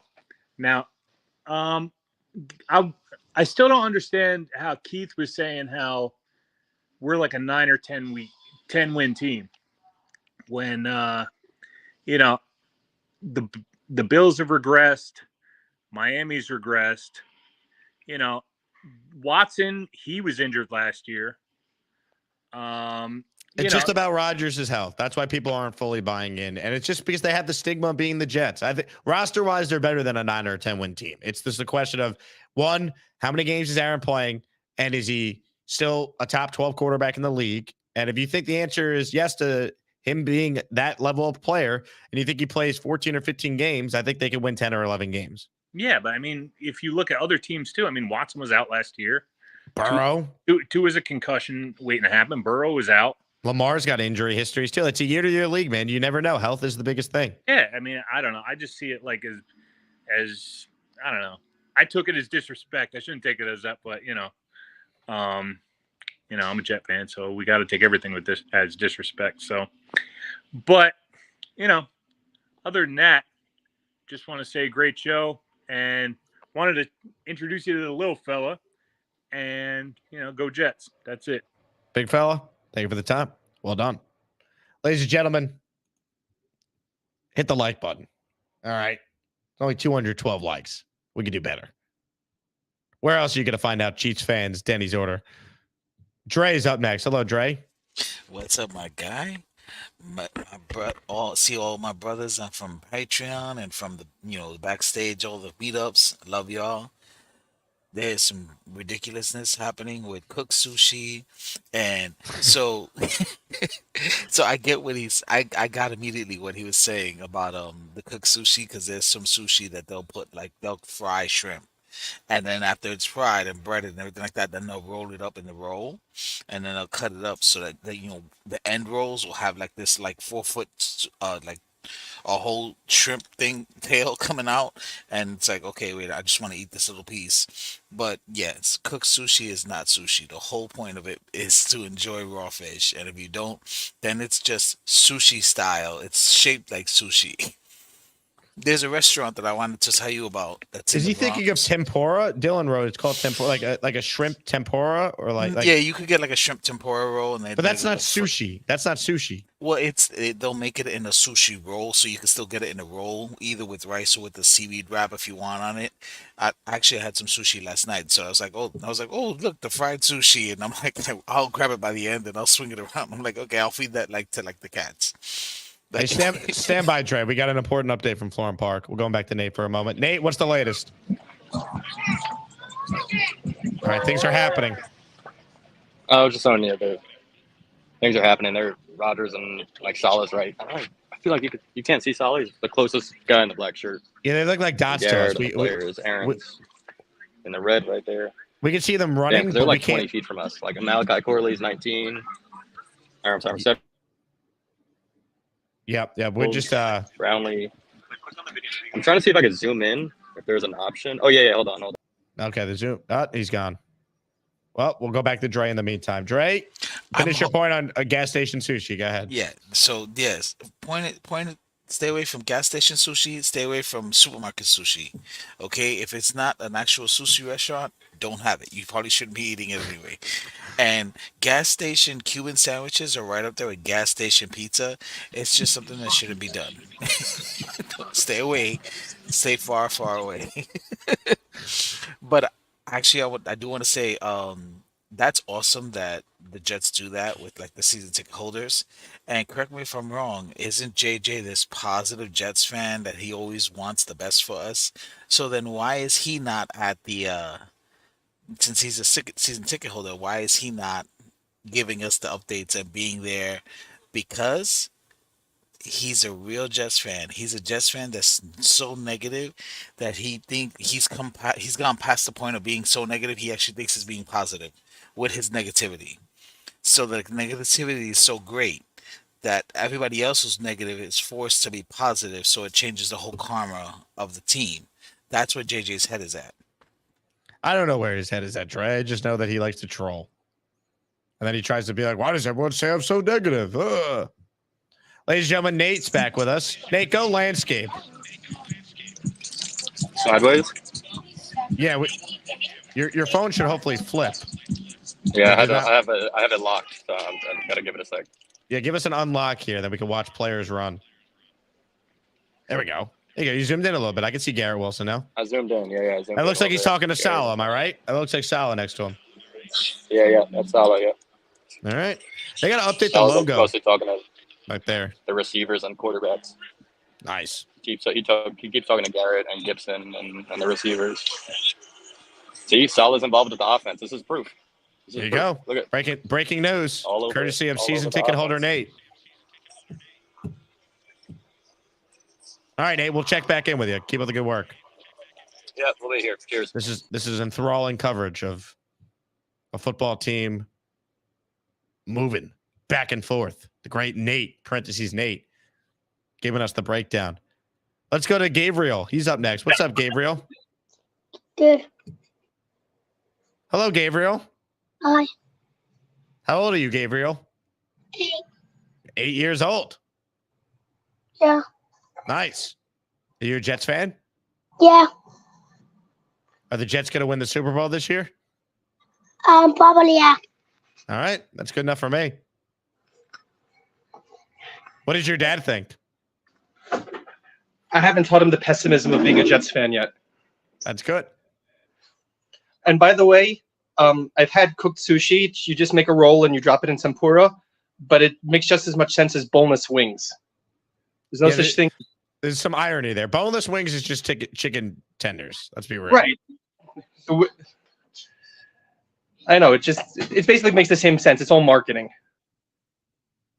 We'll call it sushi, even though it's fried rice with some half-fried fish in it. Let me ask you something, Jason. Do you think that a Chiefs fan would enjoy some matzah? Name me one person who does. You don't like matzah? I like matzah. Now and then. I mean, nobody goes to a restaurant and orders it. But I feel like Chiefs fan might embrace the culture that is the matzah. Okay. So you need to give him the backstory behind it. That's like, well, he's a very accepting guy. You know, I feel like he might enjoy some matzah. So send him some way. All right. Well, maybe we'll send him some gefilte fish too. Oh gosh, well, you want the man to suffer. Well, he likes gas station sushi. It can't be that much different. Oh man, it's a gastronomical orgy. That's right. All right, Jake, be well. And the youngest ass maniac or no? Who called in? Look, the record's 8, so I think Gabriel's got the record. All right, and go Panthers again. Yes. Very much want to enjoy the Rangers' futility. Gabriel, stay close to your dad. He's a good man. Yeah. And he's got the new rocking the new city jersey. Hey, there we go. Thank you from parts unknown. You know it. I love it. Nate just wrote in that he is near Rodgers right now, but he's not on hold. So Nate, call back with Aaron. Tell him to come on the show. Let's go to Jonathan. He's up next. Hello, Jonathan. Hey, how you doing? What's up, man? Not much. I called earlier in this week, and we kind of talked about if the standards weren't met, people being fired, and that kind of is what Aaron Rodgers started talking about. I wanted to ask you what you think the standard is for Saleh to keep his job, because I know Hackett is likely out the door this year regardless, but Saleh, he shows hope. But what do you think the standards are for him to keep his job? Jonathan, I'll answer your question in a second, but let's go back to Nate, who's with the quarterbacks. There we go, Nate. This is what we wanted. Rodgers doing full sprint. What the people wanted to see. There we go. Who's 14? Peasley? I think that's the quarterback they signed. It'd be a camp arm because Jordan Travis is not healthy yet. Let's see. He was just doing sprints. He was just proving to us. All right, there goes sprints. Come on. Andrew Peasley. Tyrod. Yep. There you go. Oh, yeah. This looks like a Super Bowl team to me, folks. Tyrod. Oh, look at Rod. Oh, my God. There we go. God. Holy crap. Yeah. Full sprint. We need full sprints. Let's go.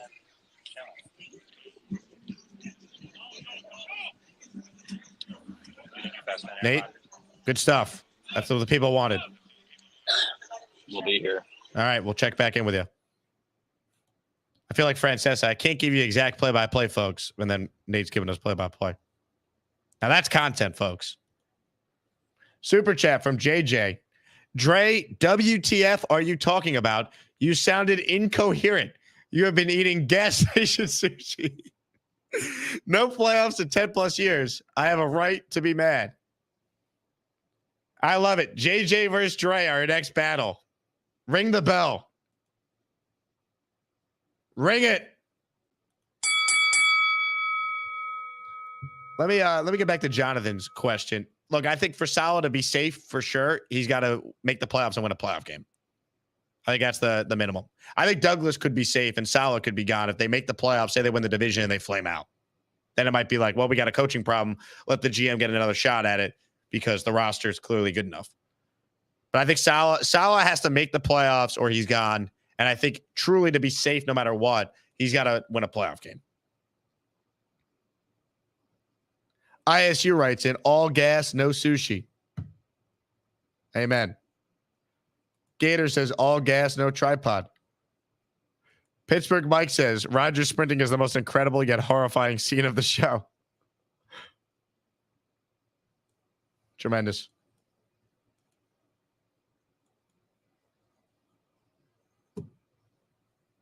Shout out to Nicholas Cook, who says, just got my Jets merch through your link. Green G5 and a hat, LFG. Let's go. Thanks, Nicholas.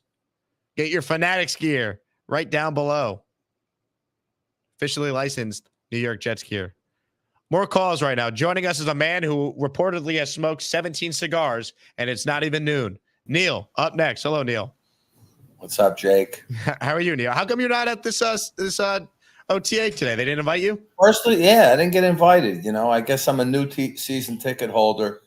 They, I guess they have to keep the older season ticket holders that spent, tens of thousands of dollars over the years watching a shitty team. I have to have them sit under a tent in the rain. That doesn't look like my most. I wouldn't call that a really nice day that I'd be interested in showing. But anyway, it's great to see.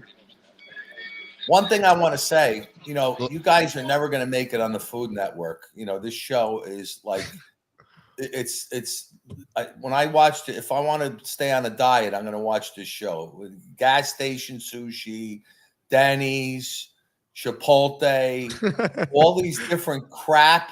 This is like the junk food channel.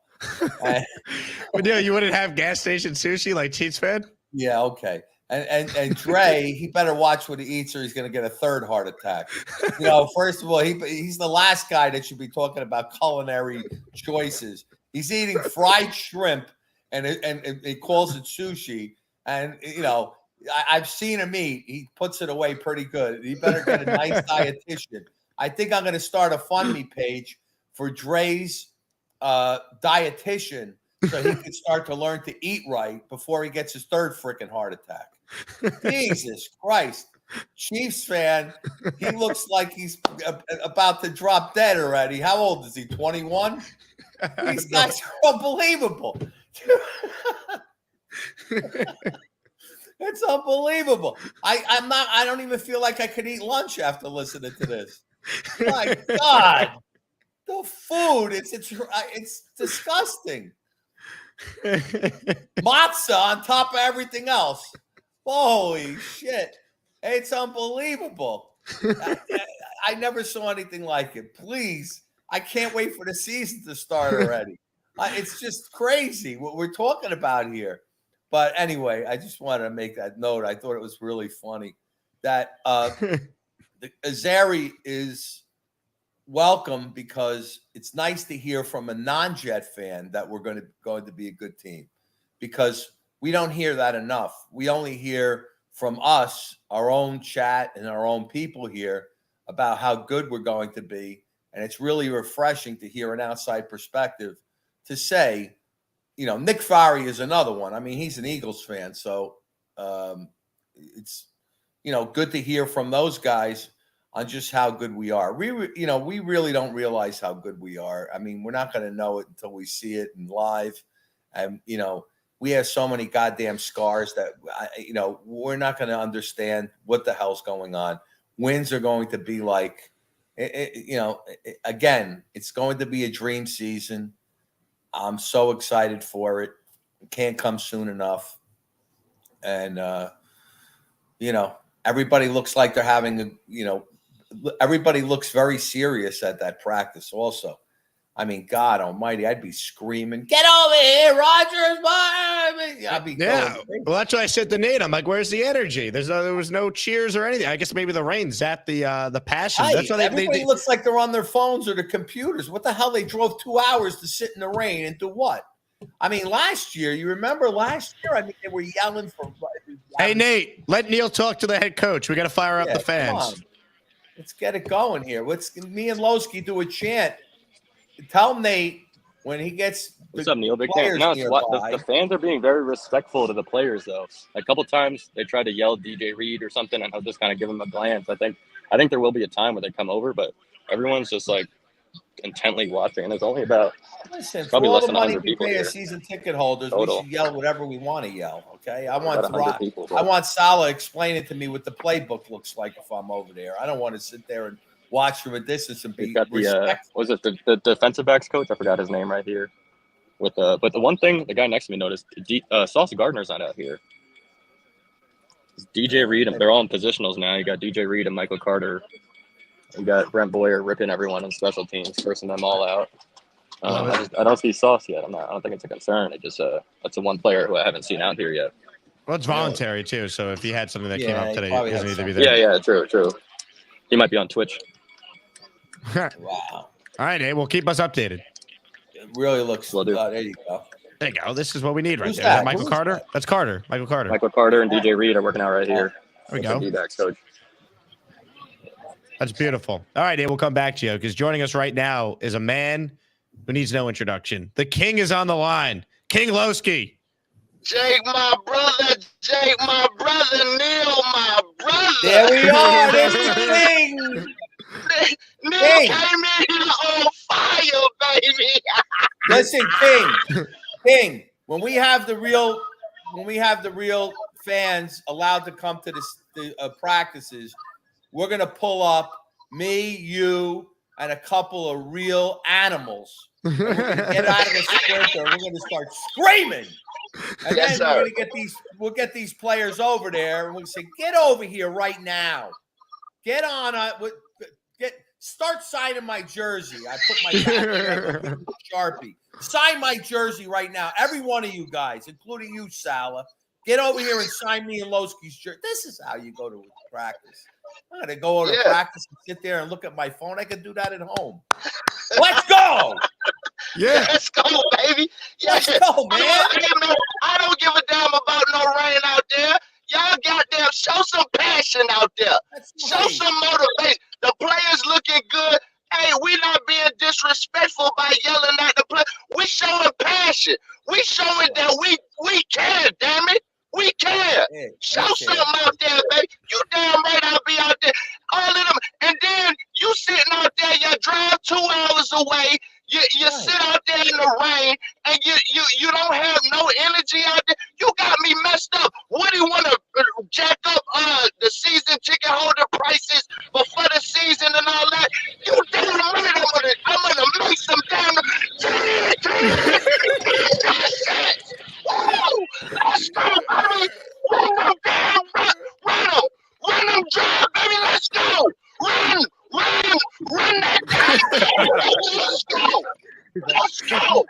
You hear that, Nate? That's right. You hear that, Nate? Tell them all the King Lowski says. Let's go. Bring the energy. All right. I'm gonna start. Guys, can we get an AETS chant? On three. 1, 2, 3. Set. Oh, we got Ed here in this spot. One more. Everybody. 3, 2, 1. Set. Look at this. Happy? Look at that crowd. It's embarrassing. And look, I they could got take that Ed here. yellow They got rope. Fireman Ed here. I Nobody's... ripped that yellow rope right off, and I'd be on the field. Unbelievable. Well, I think you'd be off the field pretty quick, Neil. I don't care. No, they ain't taking me off the field. I'll give me my money back if you want to give me my season. The kid's getting the ball right here.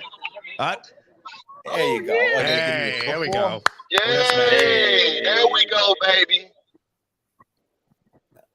Hey. That's what I I'm want to talking throw a about. pass.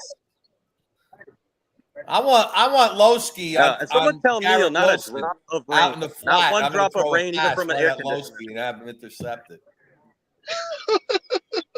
That's what I want. I want entertainment. I don't want this here. I don't want to watch a bunch of coaches' asses. What am I watching coaches' asses for? I could do that at home.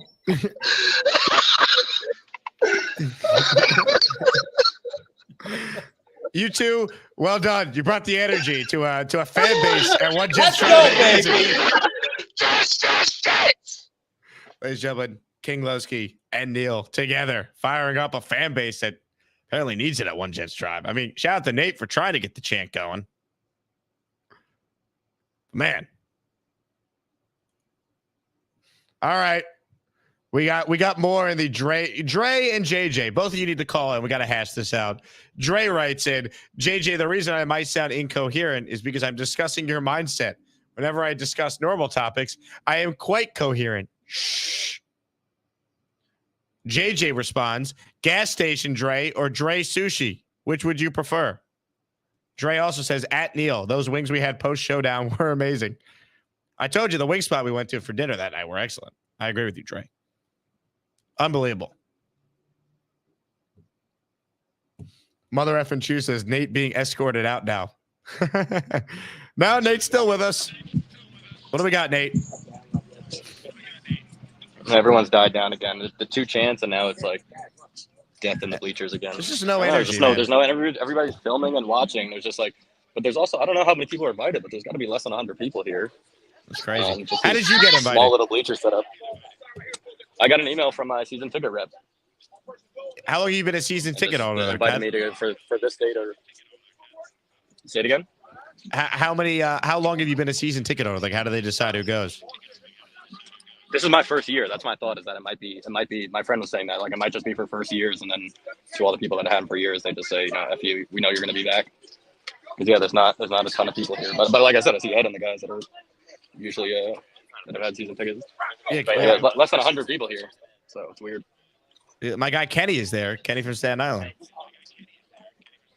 Yeah. No. Some of the regular guys are here, but are you guys first time season ticket holders? No. You've had them for years? Yeah. All right, so that theory is not that theory. It's not just first time season ticket holders. Yeah, I'm on the phone with the Jake Asman show? Yeah. So say hi to the Jake Asman show. There we are. What's Brandon. up, fellas? How we doing, Brandon and Jeff? Brandon and Jeff, Yeah, what's they've up? had season tickets for more than 1 year. He says, "What's up, Jeff? How you doing?" And Brandon, there you go. The whole squad. There we go. My man, how's ESPN going? How's ESPN going? Jeff says. It's going well. It'll be on 98.7 Monday, 12 to 3. So tell them to tune in. It'll be on Monday, 9 to 3, covering for 12 to 3. Yeah, 12 to 3. He's a good guy. 12 to 3. 12 to 3. My apologies. 12 to 3. 9 to 3. I can't talk for that long. Yeah, I hear you. All right. But well, yeah, they're we'll just in positionals now, and yeah, we'll let you get back to DB drills. Sorry to disappoint Neil. Sounds a little jealous though. That Yeah. he's not enjoying the sun and practice. Yeah, you're not wrong, Nate. Well, you keep up the good work, man. You're doing a tremendous job for the people. Yeah, day one of my Jets reporter career right now. You're doing a great job, Nate. Thank you. All right. Let's see. We got NY Jets Florida on the line. What's up, NY? Jake, I'm going to pull over 1 second. Jake, I got to tell you something. You have the maestro of one of the greatest YouTube call-in shows, and I'm not kissing your butt, to be honest with you. I mean, I could listen to Chiefs fan all day. I can listen to Gary. I mean, I could just the daily content, and I don't even need Jet content in May. I mean, just the way you handle the calls seamlessly. You know, you move from one to the other and different topics is kudos to you. You know what your audience likes. You know, you got the King Lowskis, you got the Neils, you got the Chiefs fans, you got the Bobby Midnights, you know, your regular people, and then you can throw in the other items as needed. So just wanted to throw that out there. I have no Jets content today, but it's going to keep. This is a type of entertainment that's going to keep us going for the next few months. So I appreciate it. Hey, I appreciate it, man. Thanks for the kind words. The callers drive the show, man. I've always said it. You know, we could, there's many channels that give Jets analysis or Jets takes. What separates, I believe, this show from the other shows is The Asmaniacs, man. This makes it so fun. Calls today have been outstanding, but the calls the last couple days have been incredible. I mean, let's not forget, 2 days ago, Scott called in to chase a duck around a park and then called back in yesterday to do this. I hear your point. You want less of the clown stuff. So I got a caller on the line right now that will get us back to football. Scott in the park is up next. Hello, Scott. What's up, guys? What's up, Scott? happening? Well, the guy wants football, so let's give it to him. OTAs are back. It's cool. I just went to the gym. Got to get myself familiar with the body, the mind-mental connection, get everything going. Again, no one's teaching me this stuff, so I'm my own coach. I got to train my legs, my diet, my arms, my upper body, my systemic fatigue, which will occur. I got to regulate all that stuff, so I got a lot of research to do. And I don't really have to go to many places to get it from. My sources are clean and awesome. Scott, are you with all the ducks right now? There's a lot of quacking going on. Well, there's two ladies to the right. There was two ducks fighting. The youngsters are swimming, but yeah, we're out there. Give us a view of the park. It looks like a nice day. It is a nice day. All right. So, all right.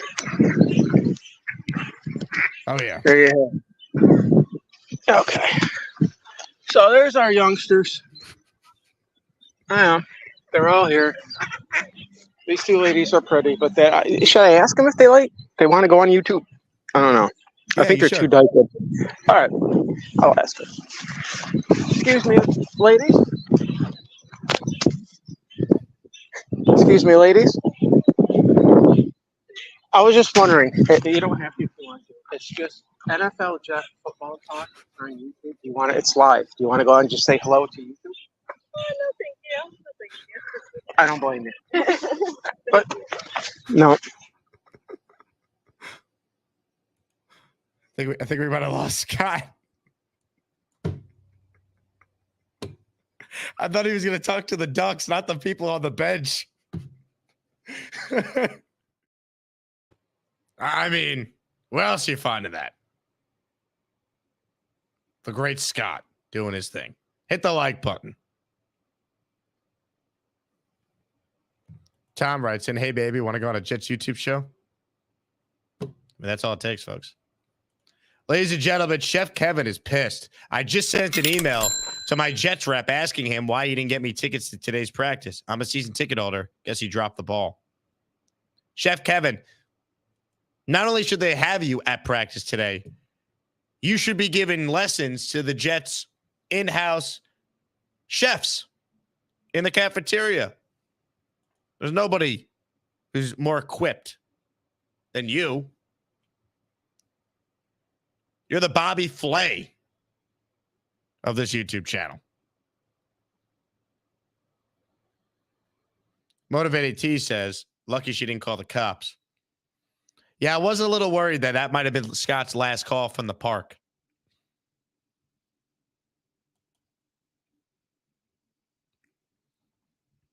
I mean, come on now.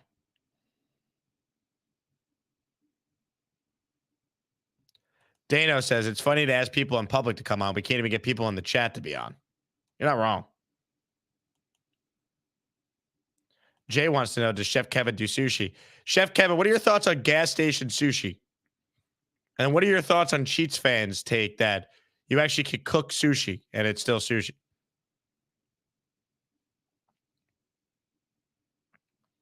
Mike says we should have Scott run the Jets weight room.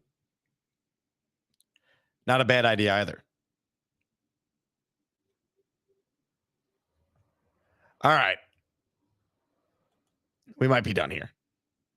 Neil writes, saying, I can only imagine what the women are thinking when they see Scott in the park chasing ducks. Look, the bottom line with Scott is this. He's hitting the weight room. OTAs have started for the Jets. And he's chasing the ducks. What's going down, dude? I'm at a park right now, and I'm pumping out food. A lot better than Chipotle. Bar food stuff, bar food, and wing dingers and stuff like that. We're getting pounded. We don't have a dishwasher yet, so we're doing dishes. You know, what are we banging on Joe D today, or what's the scoop? I want to ask people if there are any Jet fans out here. Oh, hey, wait a minute. Maybe we have a Jet fan. Hey, come back here. Are you a Jet fan? You are. Affleck? And maybe you are. I guess not. Probably not. Nice hair, Jackass. This is Jet talk here. Jets are trash, pink eyes. Bobby! I really don't give a crap, you cartoon character. Speaking of crap, I got food poisoning from those wingdingers. Bobby made my day. My man, Bobby Midnight. God bless him. That was awesome. All right. There you have it. Chef Kevin says my specialty is seafood. We need to get Chef Kevin and Chiefs fan in a room. Nate reporting from Jets camp says Saleh is staying with the quarterbacks in positionals. Robert Saleh more involved with the offense. Eyewitnesses are confirming.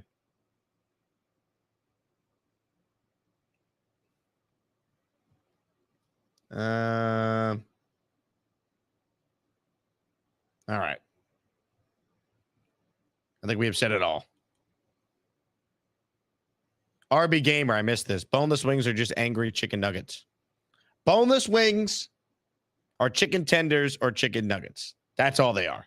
If you're going out for wings, you need to actually have wings. Bone-in wings. I don't care if you're a flats guy or a drums guy. Those are chicken wings.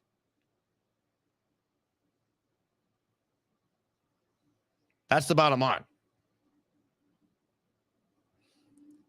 Zach writes in, Chef Kevin versus Scott in a cook-off. I'd watch.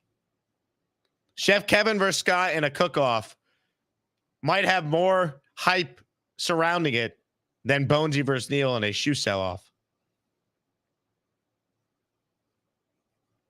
Unreal. Scott's watching the show. He says, great show. Well, Scott, thank you for watching. Big fella says, do you like grilled wings? Not really. I like fried. Johnny Boy, Croxley's has some good wings. You talking about Croxley's in Farmingdale? I agree.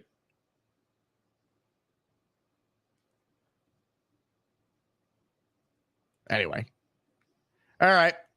That's going to do it for me. I want to thank everyone who tuned in. I'll be back in the afternoon. I don't have a time yet. Let's see what transpires later today. It will be before 5 p.m. though, because 5:30 Eastern time today, I'm taping an interview with Dustin Poirier before his big fight at UFC 302. So I'm looking forward to that. That will air on my ESPN New York show when I fill in for Bart Scott and Alan Hahn on Monday. So that's going to do it for me. Thanks again to everyone who took time to tune in.